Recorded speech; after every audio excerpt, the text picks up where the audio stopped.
راوی آتا ہے چھٹے امام کے پاس، کہتے ہیں اپنے رسول اللہ میں آپ کی تاریخ، اب میں یہ سمجھانے کے لیے اپنے بچوں کو، نوجوانوں کو ذرا واضح کر کے اپنے الفاظ کو ملا کر اور اپنے الفاظ کی ملاوٹ کر کے آپ کے سامنے پیش کر رہا ہوں. کہتے ہیں رسول اللہ آپ کی تاریخ میرے سامنے ہے، آپ پر ظلم ہوا، آپ کے اجداد پر، آپ کی جدہ دادی پر، مادر گرامی پر، پنجتن پر تمام ظلم ہوئے. تو مجھے اس بات پر کب میرا دل غمزدہ ہو جاتا ہے، مجھے بہت افسوس ہوتا ہے، دل کوڑتا ہے، میرا دل جلتا ہے، میں کچھ نہیں کر سکتا، گھر میں بیٹھ کر آپ کے دشمنوں پر لعن کرتا ہوں. امام نے فرمایا تم ہماری مدد کرتے ہو اپنی زبان کے ذریعے.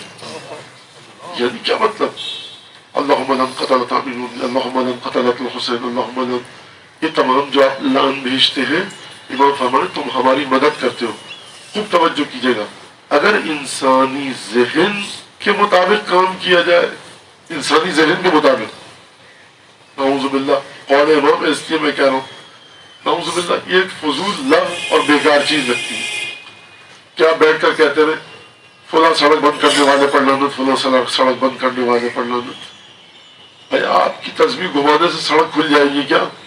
جو ایمبولینس وقت پر ہسپتال نہیں پہنچ سکی وہ پہنچ جائے گی کیا؟ جو بچہ وقت پہ اسکول نہیں پہنچ سکا وہ پہنچ جائے گا؟ نہیں پہنچے گا. فضول کام مت کیجیے، آ کر سڑک پہ سے رکاوٹیں ہٹائیے. عام زندگی میں یہی فارمولہ، یہی قانون ہے. لیکن امام جو فرما رہے کہ تم ہماری مدد کر رہے ہو، اور امام نے دوسری بات میں فرمایا مرحبا بالناصرنا بلسانہ ویدہ وقلبہ، ہشام کے بارے میں کہ مرحبا واہ کیا کہنے، پوری خوشی کے ساتھ استقبال کیا، کھلے ہوئی آغوش کے ساتھ، اور ہماری مدد کر رہا ہے شخص زبان کے ذریعے، ہاتھ کے ذریعے، دل کے ذریعے. یعنی ہر چیز کا جب آپ مطالعہ کرتے ہیں تو ضروری نہیں ہے کہ اس کا متوقع اثر آپ کی نظروں کے مطابق ہو.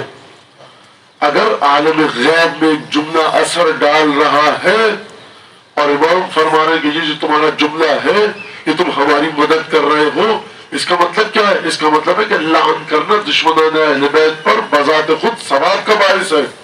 اگر ہم ہر چیز کو دیکھ لیں کام ہو گیا، اب آپ بیٹھ کر سانپ نکل کر لکیر کو پیٹتے رہیے، یہ بات اس طرح کی نہیں ہے.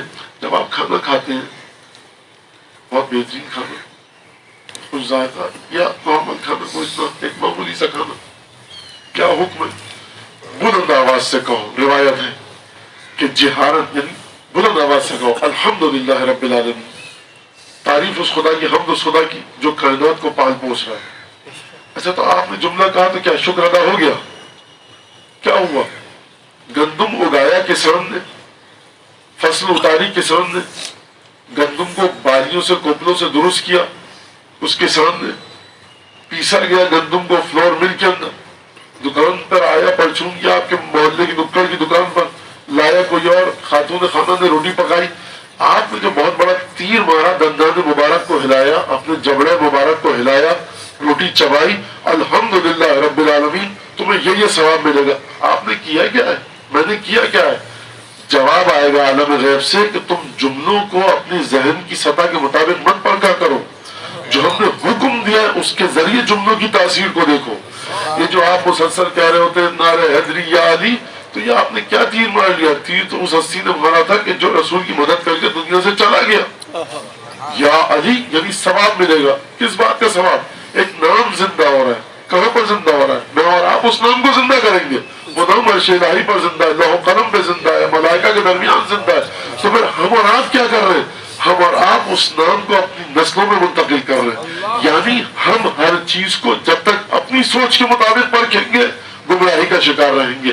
جب تمام چیزوں کو اہل بیت کی تعلیمات کے مطابق پرکھیں گے تو ہمیں صحیح معنوں میں حقیقت میں چیز سمجھ میں آئے گی کہ سلسلہ کیا ہے. اگلی مثال کہا جاتا ہے محمد پر درود بھیجے، سب میں سے اللہم صلی علی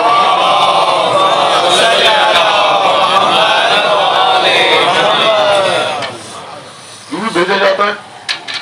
کیا کہتے ہیں آپ؟ ترجمہ کیا ہے؟ پروردگار تو درود بھیج.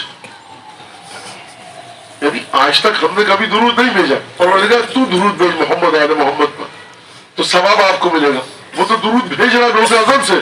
اس نے قرآن میں کہہ دیا ان اللہ و ملائکتہ، اللہ اور اس کے ملائکہ محمد مصطفیٰ پر درود بھیج رہے ہیں. تو یہ جو آپ کے پروردگار تو درود بھیج، تو بڑی کامن سینس کی بات ہے کہ مجھے ایک شخص، ایک بندہ مومن یا بیٹھا اور وہ پانی بار بار پلایا جا رہا ہے ہر سیکنڈ. آپ سب کہتے ہیں مولانا کو پانی پلائیے, تو یہ بندہ مومن کیا کہے گا, بھائی پلاتا رہا ہوں, آپ کیوں فضول میں زحمت کر رہے ہیں, اپنی جگہ پر خاموشی سے بیٹھیے.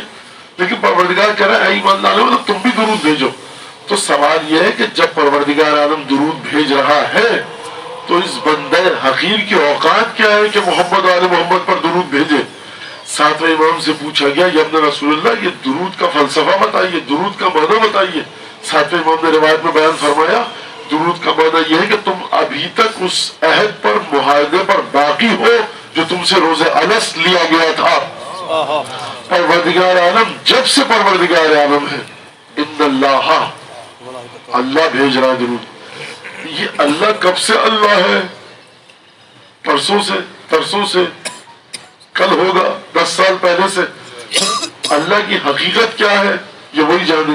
سبحان من لا یعلم کیف هو الا هو, کوئی نہیں جانتا کہ وہ کیسا ہے مگر وہ خود جانتا ہے کہ وہ کیسا ہے. وہ جو پروردگار خود جانتا ہے کہ وہ کیسا ہے, وہ اپنی پوری حقیقت کے ساتھ آب و تاب کے ساتھ محمد آل محمد پر درود بھیج رہا ہے. آپ کیوں بھیجتے ہیں؟ ساتویں امام نے فرمایا کہ میں اعلان کر سکوں کہ میں ابھی تک اسی عہد و پیمان پر باقی اور قائم ہوں کہ جو روز الست مجھ سے لیا گیا تھا, یعنی پروردگار کی وحدانیت پر, رسول کی رسالت پر اور اہل بیت کی ولایت پر. یہ 3 چیزیں سلوات میں آتی ہیں. توحید کہاں سے آئی؟ اللہم, پروردگار تو بھیجے گا, یہ توحید. صلی علی محمد, یہ رسالت, وہ آل محمد, یہ ولایت. یعنی اعلان کرتا ہے. ورنہ اگر دیکھا جائے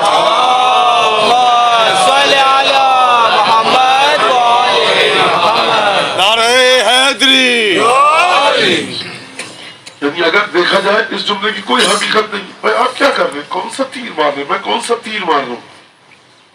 جو شب جمعہ درود بھیجتا ہے محمد آل محمد پر, اس کا نور چھٹے امام یظہر نورہ فی ملکوت السماوات والارض الی یوم القیامہ, قیامت تک کے لیے اس کا نور آسمان کی حقیقتوں میں چمکتا رہتا ہے. یعنی تمام کی تمام چیزیں آپ کو کس طرف دھکیل رہی ہیں کہ چیزوں کو, اذکار کو, عبادات کو, دین کو, ایمان کے تمام تقاضوں کو اپنی عقل کے مطابق مت پرکھو, بلکہ ائمہ کی معصومین کی حدیثوں کے مطابق پرکھیے. وہ شخص جو گھر میں بیٹھ کر لعن کی محفل جما رہا ہے اکیلے یا سب کے ساتھ اور لعنت بھیج رہا ہے دشمنان اہل بیت پر, وہ کیوں لعنت بھیج رہا ہے؟ فلسفہ کیا ہے لعنت کا؟ مثال دے رہا ہوں میں. یہ جب کپڑے واشنگ مشین میں ڈالے جاتے ہیں, جیبوں کو جھاڑا جاتا ہے اچھی طرح سے, کوئی پن نہ ہو, سکہ نہ ہو, کوائن نہ ہو, فاؤنٹین پین نہ رہ گیا ہو کہ وہ مشین میں جا کر پھنس جائے گا, کارکردگی متاثر ہوگی. اچھی طرح سے جھاڑا جاتا ہے. تو یہ جھاڑنے کا عمل ہے, صفائی کا, یہ ہر جگہ پہ انجام دیا جاتا ہے. اور اسکریننگ ہوتی ہے لوگوں کی کسی ادارے میں نوکری کے وقت کہ صاحب یہ حتیٰ بعض جگہ ایڈکشن نہ ہو, کسی نشے کی عادت نہ ہو, سگریٹ نہ پیتا ہو, خون میں فلاں چیز نہ ہو, کیونکہ آگے چل کر پوری آرگنائزیشن کو یہ متاثر کرے. کبھی چیک کیا جاتا ہے جہاز میں بیٹھتے ہیں آپ کے پاس فلاں فلاں چیز نہ ہو, چیک کیا جاتا ہے کیونکہ ان کے کچھ معیار ہیں, تقاضے, وہ ایسے آدمی کو جہاز میں نہیں بیٹھنے دیں گے.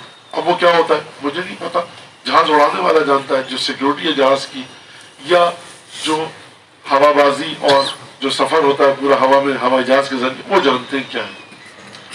تو یہ جو لعنت ہے, لعنت بھیجنا, اللہم لعن قتلتا من اللہم لعن قتلتا حسین الشہید, اللہم لعن قتلت اہل البیت علیہم السلام, اللہم لعن اول ظالم ظلم. یہ آپ اپنے دل کے اندر سے کیا چیز جھاڑنا چاہتے ہیں, اور آپ کے دل کا جو لباس ہے یہ کس واشنگ مشین میں جانا ہے؟ سوال ہے یہ. پروردگار کہہ دیا نا لا الہ الا اللہ محمد رسول اللہ. ایک دفعہ عاشور کی مجلس میں چلا گیا, سمجھ میں آ گیا واقعہ یہ ہوا تھا. بھائی 9th کلاس کا ایگزام دے دیا, سمجھ میں آ گیا مطالعہ پاکستان میں کہ قائد اعظم نے پاکستان بنایا, ہندوستان گاندھی جی نے بنایا, پہلے صدر, ختم ہو گئی بات. اب جب آپ انجینئرنگ کی کلاسز میں آ جاتے ہیں, پی ایچ ڈی کر رہے ہیں فرض کیجیے فزکس میں, تو پھر وہاں پہ آپ کو مطالعہ پاکستان نہیں پڑھایا جاتا. اگر رکھا جائے کہ بھائی یہ پڑھ کے آ چکا ہے, جو واقعات کے پتہ ہے ختم مت پڑھو آگے. تو یہ واقعہ آپ کو پتہ لگ گیا, آپ ایک دفعہ پڑھ چکے اللہم لعن قتلت الحسین الشہید, تو ہر سال عاشور آئے گا 1000 دفعہ پڑھیے آپ. ایک دفعہ پڑھ دیا ختم, اس کے لیے بات واضح ہو گئی, جہد سمجھ میں آ گئی. اب ہر سال کیوں, ہر روز کیوں, فرمایا چھٹے امام نے زیارت عاشورہ کے بارے میں کہ ہر روز پڑھو اگر پڑھ سکو، عاشور کے دن پڑھو، وارد ہوئی ہے ورود اس کا عاشور کے دن کا ہے، لیکن جو ثواب ہے وہ کہاں ہر روز امام نے پڑھنے کا حکم دیا۔ اور سیدی شہداء کی زیارت، وہ تمام چیزیں آپ کو پتہ ہے، 100 دفعہ لعن، 100 دفعہ سلام، اور زیارت وارثہ اٹھا کر دیکھیے آپ، اس میں لعن ہے، زیارت جامع کبیرہ میں لعن ہے، تمام بڑی بڑی اہم زیارتوں میں لعن دشمنان اہل بیت کا آیا۔